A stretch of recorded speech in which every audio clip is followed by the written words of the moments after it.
Okay, everybody, welcome. Can you all hear me?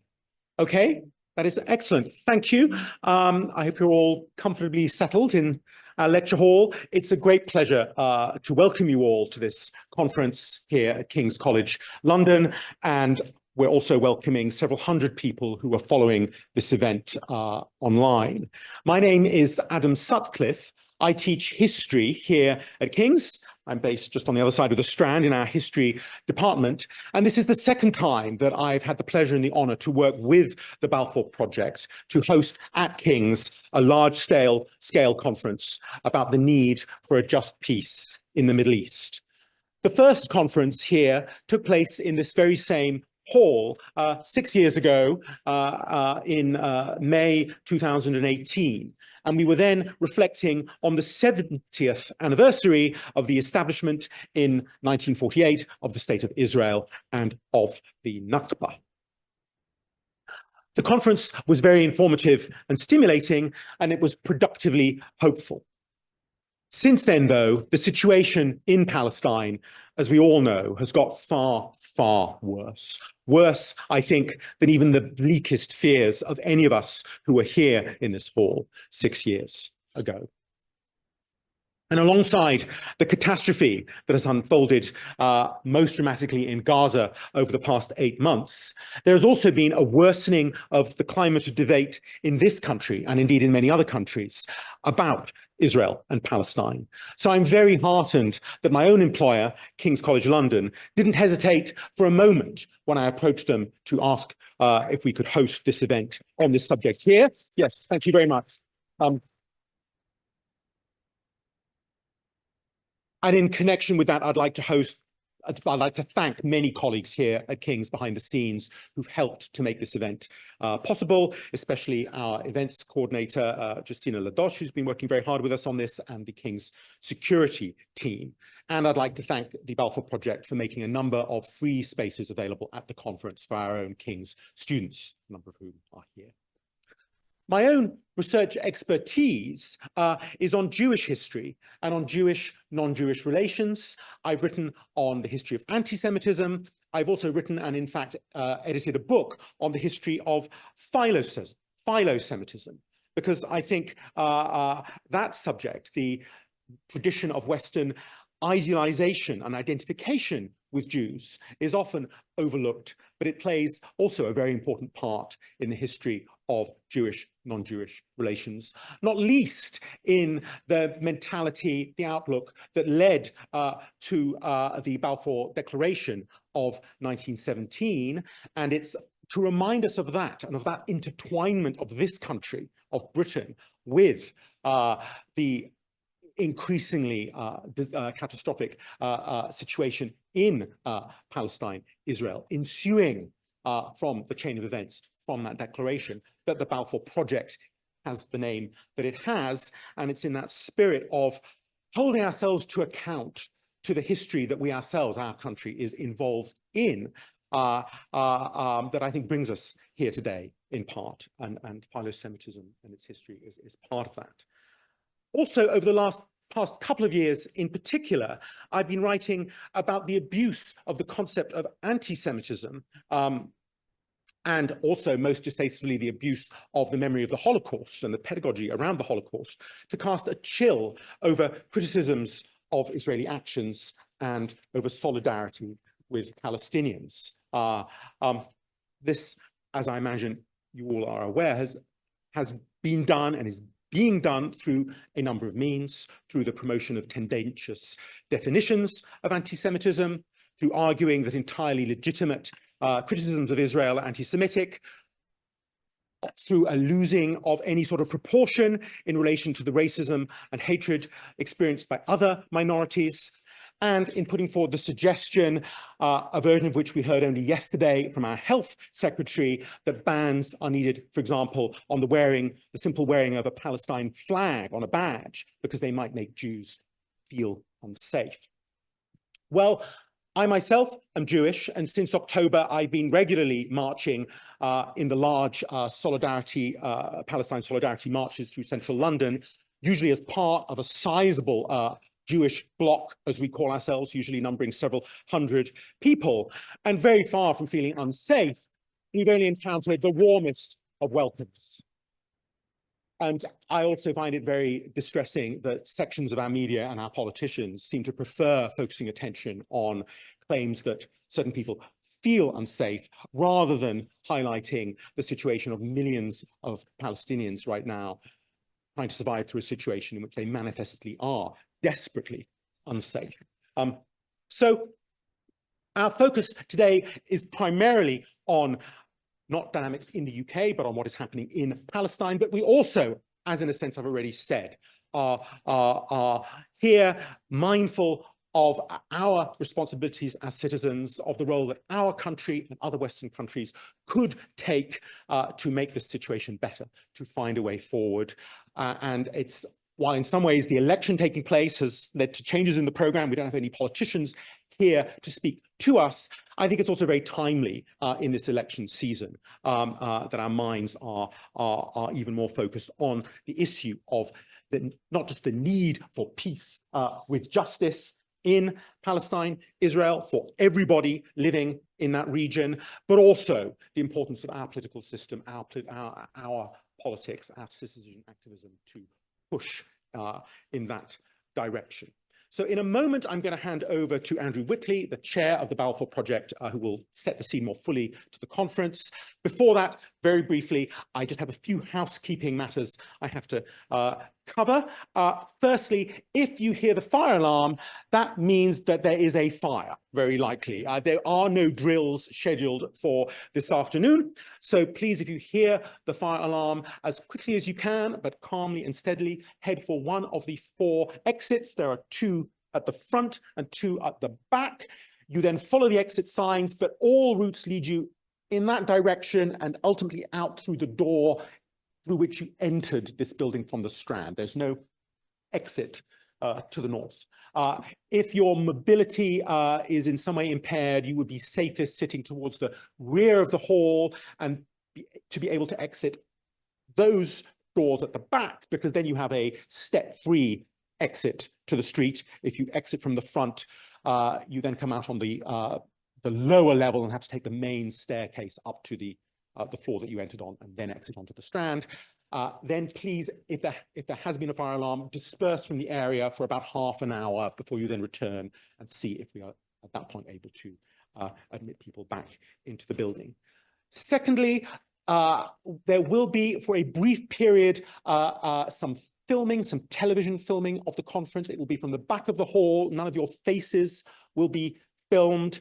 If you have any concerns about that or objections to that, please make yourself known to a member of the King's staff, identified by their red lanyards. Thirdly, during the breaks, there are refreshments served. Also, when you exit to your left, there's a small door out into a courtyard that you're welcome to use if you want some fresh air. There are toilets either side of the stairwell to your right as you exit. If they get very busy in the break, you're welcome to go 1 floor up or 2 floors up. They're located either side of the stairwell in the same location on those upper floors. Finally, after each of the 3 main presentations this afternoon, there will be some time for questions from the floor. There's likely to be many people who would like to ask something. So I'm stating the obvious here, but I need to say it. Please keep your questions brief and to the point, and please make sure that they are questions, not mini speeches. And it is very important that we all address each other with courtesy in this room. This is a topic on which opinions and emotions can run extremely high, and there may well be people here who disagree on the matter we're discussing quite passionately. But we're all here to listen, to think, and to learn, and we will not, of course, tolerate any unpleasant or disruptive behaviour. I think that's very unlikely, but we do have extra security in place for this event, just in case. And if there is anybody behaving in such a way, the muscle will appear very, very quickly, and that person will be escorted on a one-way trip out of the building. So most importantly, let me just welcome you again. I hope you have a really, really stimulating afternoon. I'm sure you will. And I'm going to hand over to the chair of the Balfour Project, Andrew Whitley.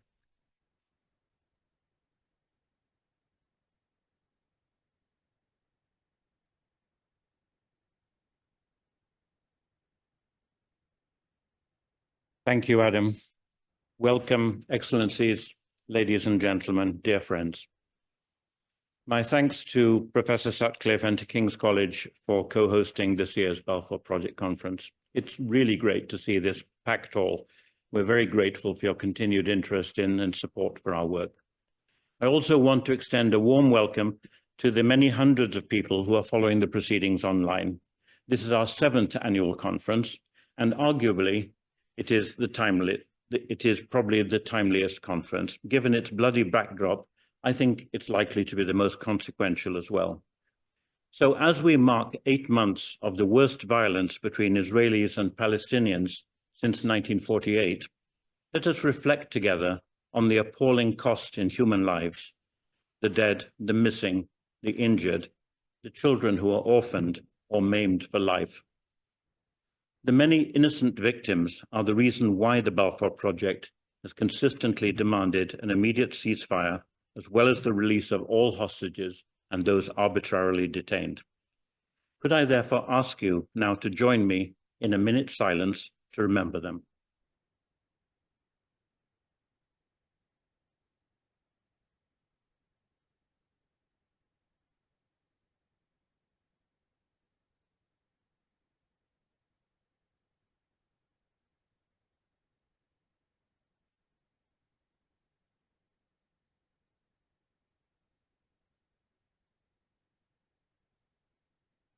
Thank you.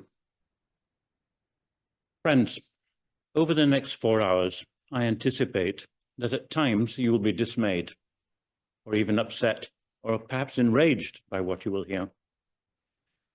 We at the Balfour Project have no crystal ball to tell us, or you, where things are heading. There are contradictory signals. In recent days, Israeli officials have warned that the war could continue for the rest of the year. At the same time, there are fresh hopes that the mediators may be able to broker a new ceasefire. Whether that will result in a complete halt to the fighting, as many would pray for and hope, or will be merely another pause, remains unclear.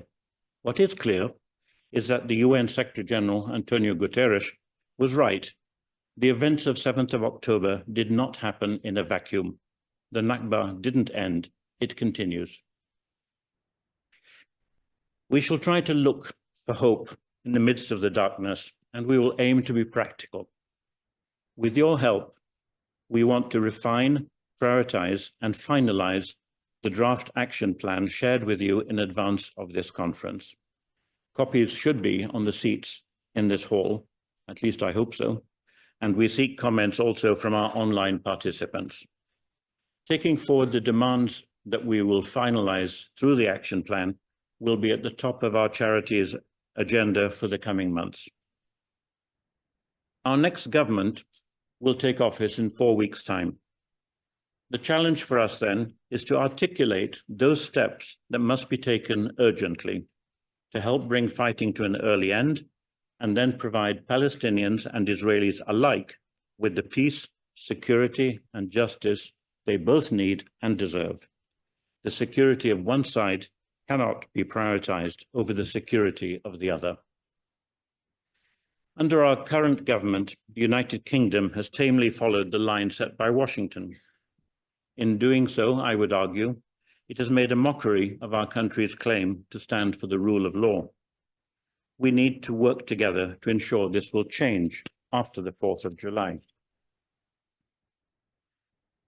We are fortunate to have been able to secure an excellent lineup of speakers. Unfortunately, the UN's Emergency Relief Coordinator, Martin Griffiths, who was originally due to speak, was obliged to cancel his participation at the last minute at short notice. He'll be ending his assignment at the UN in the coming days. However, we're extremely fortunate to have with us Agnes Callamard, Secretary General of Amnesty International. She speaks with great authority on the grave breaches of international law and human rights that have been committed, along with the need for legal accountability. As Adam briefly mentioned, due to the election, Rishi Sunak sprung on us all by surprise. Those MPs who expected to participate are out campaigning instead. In their place, we've assembled an expert panel to respond to the earlier speakers and debate what should happen next.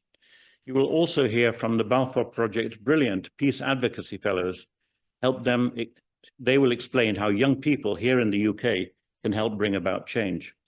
Rest assured, though, we're not going to be speaking at you all the time. Those here in Bush House will have the opportunity several times during this afternoon to ask questions. As Adam suggested, please keep them short and to the point and avoid polemical speeches. Emotions are indeed understandably running very high, but let's maintain a civilized debate and try to put forward constructive suggestions on the way ahead. Dear friends, we know much disinformation aimed at inflaming public opinion and discrediting certain actors, especially the UN, has been deliberately spread from the outset.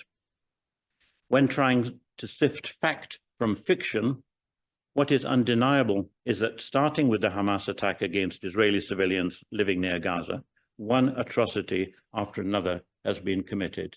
The latest just yesterday in the Nusrat camp in Gaza, which I know well from my own work there.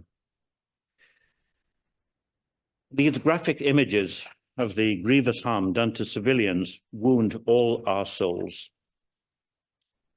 Crude insults are being thrown around like so much confetti. Those condemning Israel's actions in Gaza as breaches of international law are slurred with being anti-Semitic, in the process devaluing the real anti-Semitism that does exist in some quarters. Islamophobia is also on the rise and just as repugnant. At the same time, heroic organizations like UNRWA, the Agency for Palestinian Refugees, where I worked for many years, are falsely labeled as terrorists. Almost 200 of its staff, 200 UN staff, have been killed over the past 8 months. I should note at this point that the UK has still not resumed its funding to the agency, despite it having been cleared of charges made against it through 2 independent inquiries. As part of our advocacy work with Parliament and government, we at the Balfour Project met Andrew Mitchell, the International Aid Minister responsible for it, twice over the past year to discuss the future of UNRWA and the importance of providing it with adequate UK funding as well as political support, as its existence is under challenge from Israel. We've also called for a halt to arms sales to Israel and for the UK to respect and uphold international law and its instruments, such as the International Criminal Court and the International Court of Justice. The Sunak government rightly championed legal accountability against Putin over Russia's invasion of Ukraine, but then it failed to apply the same standards over the devastation of Gaza and its population by Israel, saying, and I quote, "We don't accuse our friends of breaking international law," unquote. Those double standards have been applied to the treatment of refugees from the 2 conflicts. While Ukrainians without any natural connection to this country have rightly, in my view, been given a generous welcome in Britain, Palestinians from Gaza with immediate family connections here are being rebuffed. Children in need of urgent medical treatment, which generous donors wish to fund, cannot get here. This is shameful, surely. In closing, I would like to say a few words about the wider implications of the Gaza war for democratic societies such as ours and the basic freedoms we often take for granted but should not. According to the UN Special Rapporteur on the right to freedom of opinion and expression, Irene Khan, herself a former Amnesty Secretary General, the Gaza war is becoming a global crisis for freedom of expression, one that will have huge repercussions for a long time to come. We in Britain have not been immune to that threat. As many in this audience will know, until a few days ago, the Levelling Up Minister, Michael Gove, was still pushing hard to pass legislation that would have prevented public bodies, including universities and local councils, from taking ethical investment decisions related to the occupied Palestinian territory. To all intents and purposes, in the process, the government was overriding the long-standing legal distinction between Israel proper and Palestine. In effect, the UK was facilitating the settlement project that threatens to make a 2-state solution impossible, while ignoring the UN resolutions it itself had helped to pass. Along with the main opposition parties and groups such as the Palestine Solidarity Campaign and Amnesty, the Balfour Project strenuously resisted the legislation. As the Conservative Party had the votes in Parliament to ram the bill through the Commons, Our strategy was to play for time, prolonging the parliamentary process. When Prime Minister Sunak called an election for the 4th of July, that pernicious bill was one of the casualties. Chalk that up as a small casualty. More are needed.